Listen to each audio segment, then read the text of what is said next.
Першая кніга цароў, раздзел 24. Такім чынам Давід адышоў адтуль і абжыўся ў месцах самых недасягальных у Энгадзе.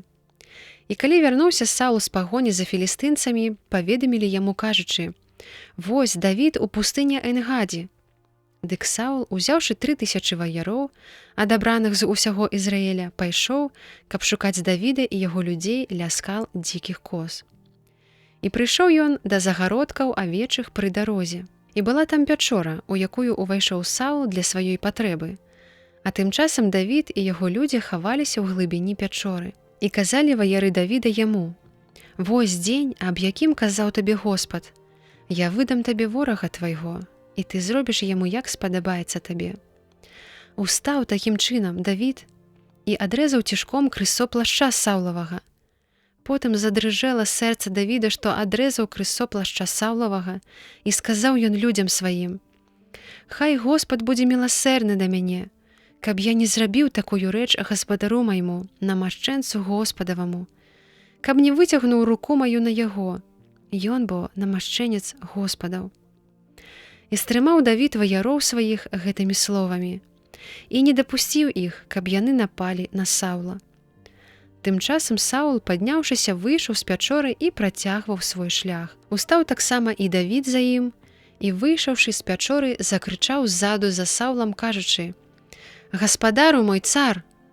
І глянуў Саул назад, і Давід, упаўшы тварам на зямлю, пакланіўся яму. І сказаў Саулу: «Навошта ты слухаеш слова людзей, якія кажуць: Давід шукае зла для цябе? Вось бачаць вочы твае, што Господ выдаў цябе сёння ў пячоры ў рукі мае. І гаварылі мне, каб я забіў цябе.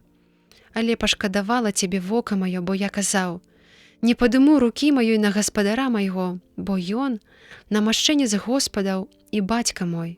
А лепш пабач і пазнай крысо плашча твайго ў маёй руцэ, бо калі я адрэзаў крысо плашча твайго, я не хацеў забіць цябе.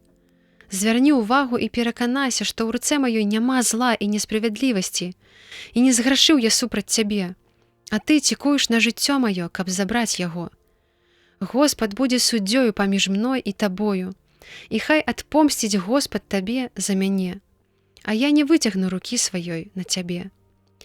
Як і ў старадаўняй прыказцы гаворыцца: «Ад бязбожнікаў бязбожнасць паходзіць, а рука моя не звернецца супраць цябе». Каго гоніць цар Ізраіля? Каго ты пераследуеш? Сабаку здохлага і адну блыху? Хай Господ будзе суддзёю і рассудзіць мяне і цябе, і хай убачыць і разбярэ справу маю, і вырве мяне з рукі тваёй. Калі ж Давід скончыў гаварыць гэтыя словы Саулу, Саул сказаў: «Ці ж гэта твой голас, сын мой Давід?» І пачаў Саул голасна плакаць.